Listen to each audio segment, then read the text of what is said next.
In today's video, I'll be explaining the anime, Cannon Busters.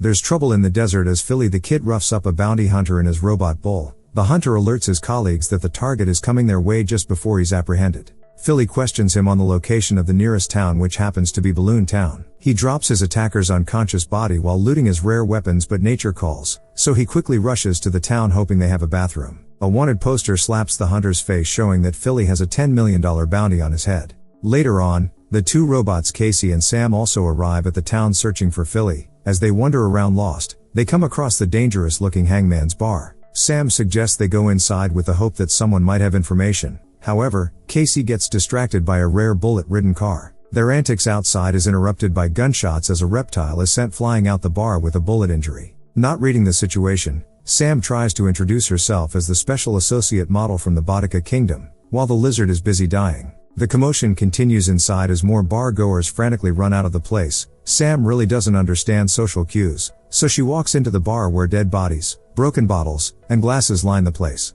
Black Claw and his crew interrogate a guy that fits the description of Philly the Kid perfectly, but the guy is adamant that they got the wrong person. The robots interject and Sam introduces her again. Whilst waffling on, the real Philly comes out of the toilet after dropping off the kids, but he's greeted with a shot to the chest, killing him immediately. The main suspect still protests of his innocence and is vindicated when Philly gets right back up, complaining about how they ruined his shirt. His wound starts to close while the number 22 appears on his torso, indicating the number of times he's died. The rumors of him being undying seem to be true, but unfortunately, the guy they mistook for him still got shot regardless. Sam requests that the immortal be her friend as they have been looking for his help. The confused bounty hunters just start shooting to kill their target, resulting in a firefight. Philly evades multiple attacks while pulling the oblivious robot along. She asks him to take them to Gara's keep. An irritated Black Claw activates his cannon, hoping to end it all. Philly notices that Casey is a maintenance robot, so gives it a quarter, entrusting it to get to work on his car. The robot inserts the coin in a slot and activates the car's raging bull mode.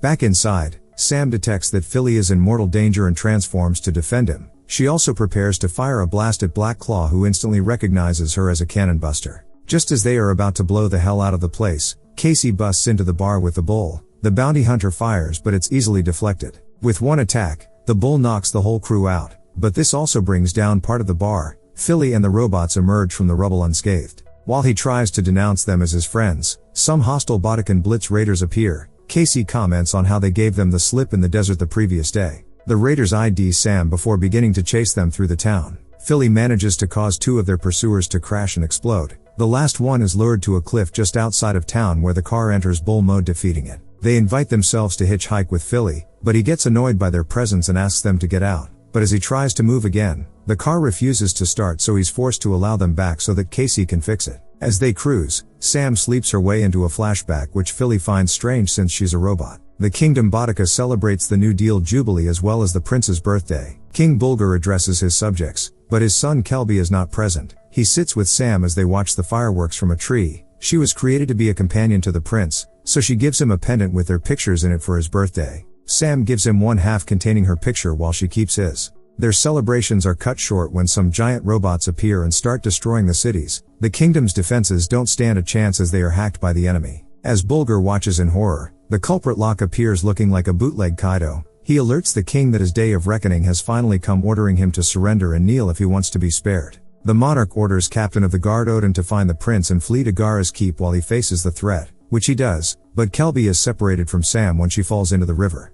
Meanwhile, Bulgur is easily defeated and captured by Locke, who uses magic. Sam is woken up with a gunshot by Philly as they have stumbled on an estate. Mama Hitch rushes out to, pleading that her sons Joe Bob and Bob were only trying to defend their home. She also introduces her daughter Serena, who catches Philly's attention. The young lady takes him inside for them to get drinks. With his guard down, she manages to poison him easily. Her mother praises her on a job well done, instructing her to loot him before preparing his body. Meanwhile, her sons have lured the robots to a ditch where they kick them inside. The ladies move Philly to their van where Mama Hitch prepares to skin him, but unbeknownst to them, he has come back to life as the number 23 starts to appear on his leg. Elsewhere, the Bob brothers knock Sam and Casey out by shocking them when they start to call for help. Sam's flashback continues with the city in ruins as the corrupted robots patrol the streets.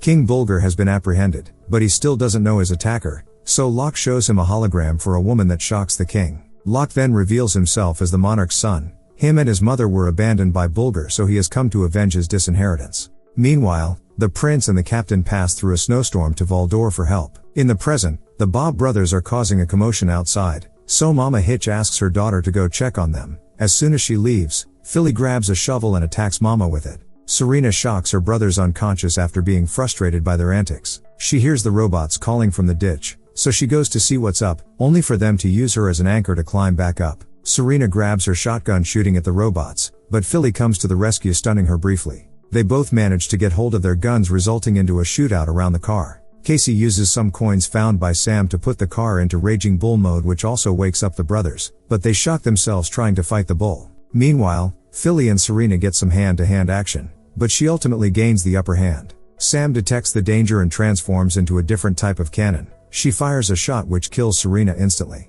With the place completely destroyed, the ragtag team drive away, but the brothers are later killed by some Blitz raiders who are still on Sam's trail. The robots take one of the brothers' eyes, which has captured the attention of Locke's gang. He sends his right-hand woman Dex to deal with them. Meanwhile, Philly and his by-force companions arrive at Happy Lucky Market Town, but as soon as they enter, he's identified by a bounty hunter. He gives Casey some money and a list of things to buy, but clearly the money will not suffice. He even wants the robot to bring back change. Philly pauses when he sees a suspicious drunkard rise from a heap of rubbish. He suspects the character to be an assassin, so decides to kill him before he strikes. He sneaks into the bar where he overhears some guys talking about his assassin, who they name as Nine. He was part of the baddest group of samurai, but they got betrayed. Except for a few Ronin, the majority died. The remaining ones are now mercenaries for air. With this confirmation, Philly goes to confront Nine, but his arms get swiftly cut off. He bleeds out, losing another life later, coming back to life as his arm regenerates. In the interim, Prince Kelby and Odin make it to their Valdor, but upon closer inspection from the captain it seems like the place has already fallen to lock, so he leaves with the prince.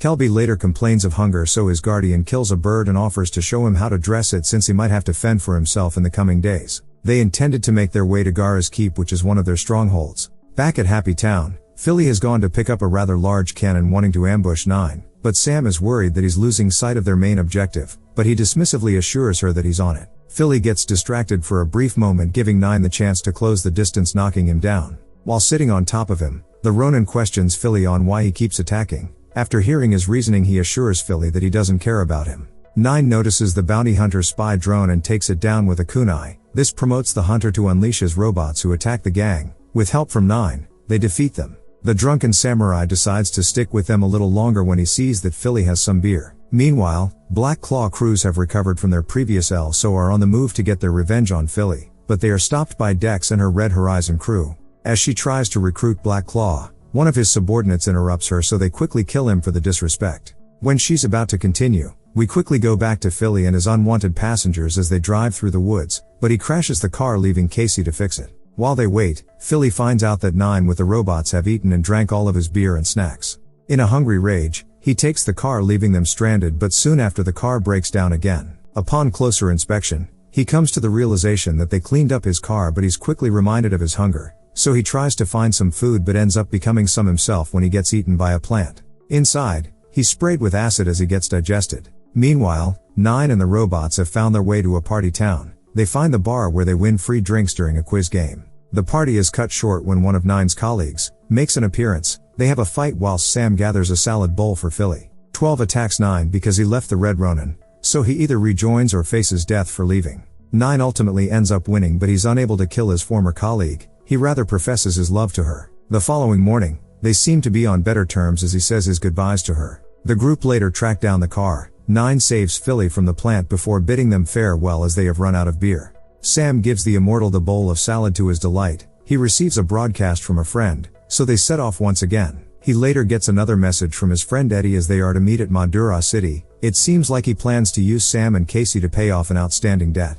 When they arrive at the city, they are surprised to find the place empty. Philly uses this opportunity to fill his stomach with the food left behind. As Sam looks around, she finds a mother and daughter hiding in a closet. They plead for her to forget she saw them, or the fetter will get them. Soon after they disappear, a worried Sam asks Casey what a fetter is. They make their way to the city's library where they find a book which defines a fetter as an immortal magician. They survive by absorbing life from people via magic, but they also go after all friends and family. During that interval, Philly encounters the fetter and is kidnapped when it finds out he can't die. The monster confesses to devouring the whole city as it continues to take more of Philly's lives. It grows more powerful, even transforming so you know the power-up is legit. Feder even starts to reveal Philly's dark past, how he lost his parents to the Bodican army and gained his power from a sorcerer in order to get revenge. The monster also discloses that he could get his retribution, since Sam serves the heir to the Bodican throne. Through her he can make the entire kingdom his. The robots hear his screams. This prompts Sam to transform again and blast her way to his location. She confronts the Feder by overpowering it with her op cannon blast. This causes the monster to disintegrate. Philly later regains consciousness and leaves a lot of loot he gathered from the city for Eddie to pay off his debt, since he now has a new sinister plan for the robots. That brings today's video to an end. What would you do if you were immortal? Comment below and see you guys on the next one.